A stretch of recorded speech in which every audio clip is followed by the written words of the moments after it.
I'm not scared of a housewife who has no job and no family like you. That's right, you're just trash, and trash doesn't matter. I get how you feel now. I'm leaving this house.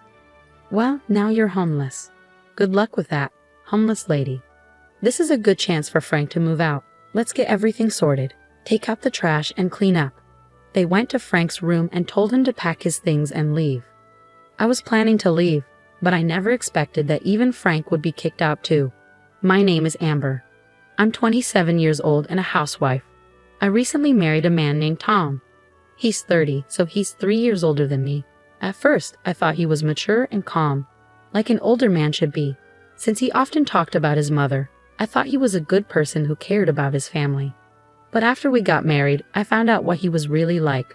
On our wedding day, my mother-in-law was very kind to me. I thought we'd have a happy marriage. When we got married, Tom asked me to move in with his mother because his father had passed away a few years ago. He wanted to be close to her. I thought his mother was trustworthy, so I agreed to live with her. But as soon as we got married, both my mother-in-law and my husband changed. My mother-in-law started bossing me around, shouting things like, "Hey Amber, hurry up and bring me tea, and clean the bathroom and toilet." I didn't know if she was trying to scare me or if it was just because of her age. She would call me loudly and make me do all sorts of chores. What shocked me the most was discovering a roommate I had never heard about before. One morning, I was stunned to find a man I didn't recognize in the kitchen. I was so surprised and just stared at him. When he saw me, he introduced himself as, "I'm Frank, Tom's younger brother." I had never been told that Tom had a brother or that we had a roommate, so I was really surprised. Frank is 27, the same age as me. I asked my mother-in-law to introduce me to him. She said, "Oh, you mean Frank? Don't worry about him. He's just a recluse." I was shocked. How could she be so indifferent about her own son? She continued, "Your son is a recluse. I'm only happy with Tom. Frank is just a useless hermit. He only goes out for shopping and stays home the rest of the time." I was really shocked and disappointed by what she said.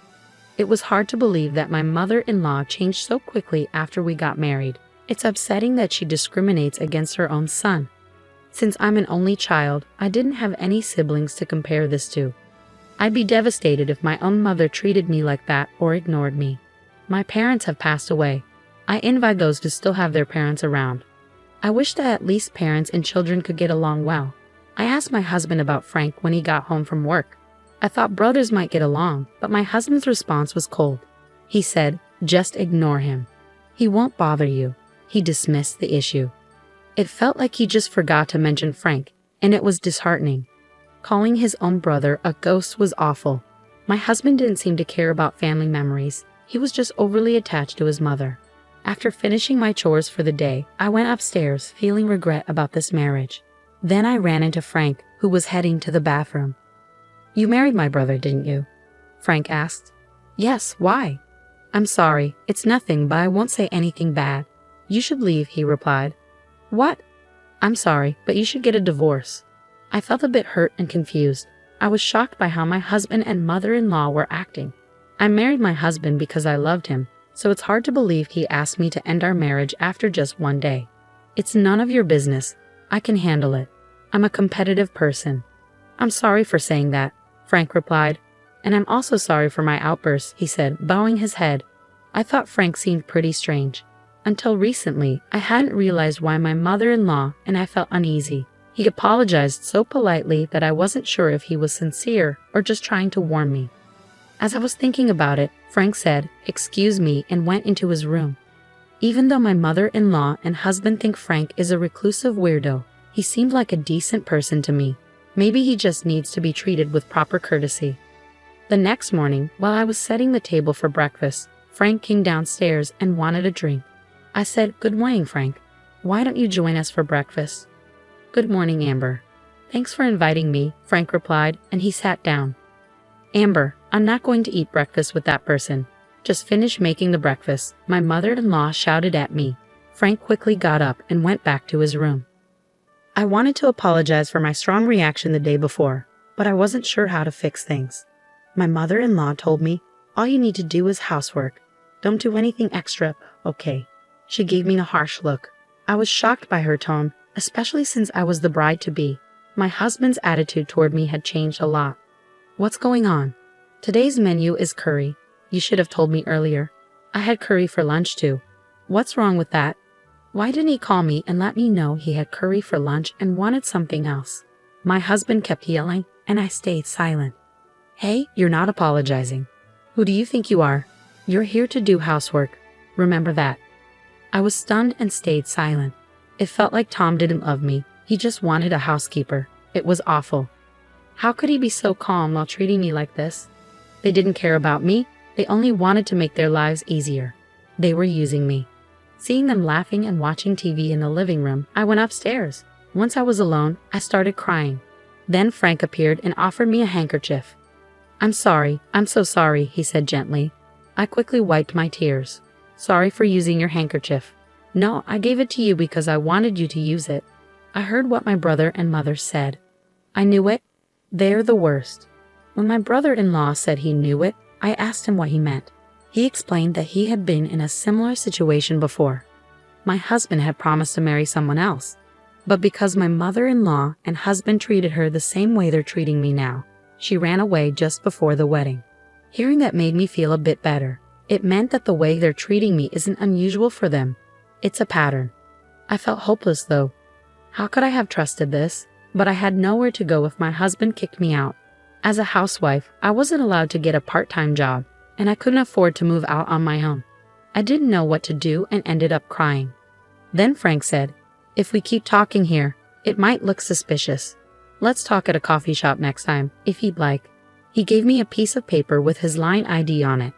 I nodded and went to my bedroom. I decided it was time to leave the house. My plan for survival was just beginning. I decided to visit the city office for some important matters and stop by the supermarket on my way home. I told my mother-in-law I was leaving and walked out of the house. I won't forgive you if you leave any chores undone, my mother-in-law said.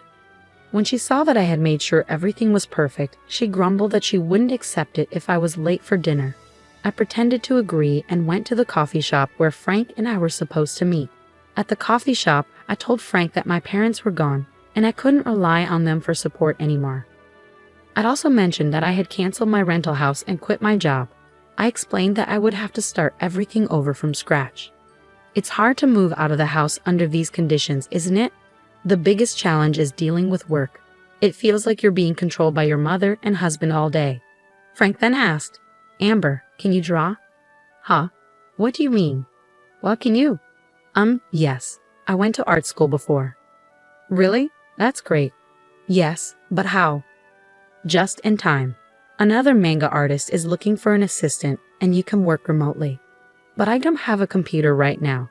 I'll lend you mine since I'm not using it. Really? Thank you so much. But why do you have an extra computer? What do you do for a living? That's very kind of you to ask. You don't think I'm just a recluse, do you? No, not at all. You're very polite and well-groomed, so I don't think that. You work from home, don't you? Yes, I'm an engineer. An engineer? Yes. I used to work for a company, but now I have my own business. Wow, I didn't know that. I didn't realize you owned a business. Yes, it's easier for me to run my own company because I make the decisions. We also have web designers who work for us. Since we're a small team, we all work remotely from home. That must be why you're always at home. But your mother and Tom said you're just at home doing nothing. You haven't told them the truth. I don't see any point in telling them. True, but if you're such a good manager, why don't you go out more? It's because I first learned about Frank's thoughts here. He said, that's not about me. I need to introduce you to the manga artist. Frank quickly made a call, and soon we set up a remote interview. I was scheduled to talk with a manga artist on Wednesday. My mother-in-law usually had lessons and would go out afterward, so I could do the remote interview then. I made a good impression during the interview and was hired right away. They said they would mail the hiring documents to Frank. So for the job, everything was set. Next, we needed to find a new place. Frank said, I have a friend who works at a real estate agency and can get you a good deal. Who is this friend? He has lots of connections. We found a new place that met my needs and signed a contract. Just when everything seemed to be going well, I had an argument with my husband one night. Hey, where's dinner? My husband asked when he woke me up from sleep. He was a bit drunk, like he had just come home from drinking. Dinner? It's midnight. You said you weren't hungry because you were going out for drinks. Shut up. The king is home, and you don't even greet me. Now you say you won't cook. You're a bad wife. Useless. His words made me furious. What? Do you have any idea how hard I've been working with your mother for you? How can you act so superior? That's because you're my wife. You should support me and take care of the house. If you can't do your chores, don't argue with me. A wife who can't handle housework is like trash. As he said this, the door opened and my mother-in-law came in. You're like trash. Frank is trash too, and this place is a mess, my husband said, sneering. Yes, let's go. I need to deal with our trash. What did you just say? I asked. He opened a drawer and showed me a divorce paper. You're no good to me anymore. I'm going to find another wife who can do your job. I'm divorcing you. Get out of my house. You think of your wife as just a servant. Don't worry about what you've said. I hope you regret it someday. What are you talking about? I'm not scared of threats from a housewife with no job and no family like you. My husband left and my mother-in-law laughed. That's so true. You can't do anything about it because you're just garbage. Well, I understand how you feel now. I'm moving out of this house, I said as I signed the divorce papers and left. I put the papers in my bag and started packing my things. My mother-in-law and husband watched me with grins on their faces. Now you're homeless. What are you going to do now? Well, that's none of our business. Good luck with that, homeless lady. Oh, and Frank should get out of here too. Yeah, let's clear the place out. After we get rid of him, we'll tear down this wall, remove it, and connect it to my place. It'll be much bigger and more comfortable. My husband and mother-in-law were already planning what to do next. They went to Frank's room and told him to pack up and leave. I was going to leave anyway, but I never expected Frank would be kicked out too. I regretted letting my emotions get the best of me and having that fight.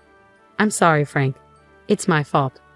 No, don't worry. I've realized I can't live with those people anymore. Plus, I've got something new I'm excited about. Maybe that fight was a blessing in disguise, Frank said with a smile. I was relieved he wasn't upset about leaving. 2 days later, on Wednesday, when my mother-in-law was out of town, Frank and I called a moving company and moved out. You finished moving. My mother-in-law called my new place. Don't worry, we've already left. Frank moved with you, right? Yes, we moved out together. I'm glad I don't have to see you two anymore, my mother-in-law said, ending the call cheerfully. What she didn't know was that Frank and I were planning our revenge. I had just moved into our rented house and was starting fresh. Thanks to Frank, I received a substantial amount from my husband in the divorce. Frank had secretly recorded my husband and mother-in-law's harsh comments during our fight. These comments were considered harassment, so the divorce was ruled to be due to their actions. As a result, I was awarded a large alimony payment, which was my first taste of revenge. Frank's lawyer friend handled the alimony case for me. My husband was shocked and agreed to the payment. I was grateful for Frank's help, even though I still wondered who his lawyer friend was. A few days later, my ex-mother-in-law called me several times, like a persistent demon. I thought I had forgotten to block her number, so I answered. Amber, where are you? I'm not telling you. I'm a stranger now. Please don't say that. I'm calling because… where's Frank? Huh? Why are you asking about Frank? I'm trying to find him but can't reach him. That's too bad. Maybe he doesn't want to see you anymore, I taunted her. The tone changed. Don't be silly. You moved out together. You must know where he is. A bunch of jerks. I know where he is, but I won't tell you. Look for him yourself. Where are you anyway? You have no home, no job, no place to live. If you beg me, I might let you come back, but you'd have to be my housekeeper. I'm not coming back. I have a job and a place to live now. I don't need to come back to you. That's a lie. My ex-husband was surprised that I had moved on so quickly. Well, I don't mean to correct him. Please don't call me again. If you do, I'll call the police. Wait a minute. I ended the call and blocked my mother-in-law's number. I had already blocked my ex-husband's number. They were panicking because they had just realized the truth. They mistakenly thought my father-in-law left them a lot of money, but it was actually Frank who had been sending money to their account every month. My mother-in-law thought Frank was a recluse and unemployed, not knowing he was secretly providing for them. When Frank was kicked out, he stopped the money transfers. They must have realized who had been supporting them. but it was too late. Frank had already cut ties with his mother and brother. My ex-husband had no money to pay the alimony, and my ex-mother-in-law relied on the money Frank used to send. Without it, she was in trouble. They got what they deserved, and I felt no sympathy for them. By the way, Frank bought a luxury flat in Tokyo and is living comfortably. He kept his promise to his father, who loved him despite the cruelty from his mother and brother. Frank supported them secretly to fulfill his father's wish. The two who kicked out such a kind-hearted person are the worst. I met Frank once after we moved out. He said he made a promise to his father, and I agreed. I hope he finds happiness. I was grateful for Frank's support, and he is an important person in my life. A year later, he proposed to me, but that's another story. It's surprising how someone can change so much after marriage. It's like a marriage scam. I'm glad to be married to a reliable person now. Despite the challenges, I'm happy with how things turned out. Thank you for watching until the end. Please subscribe to our channel if you liked it. See you in the next video.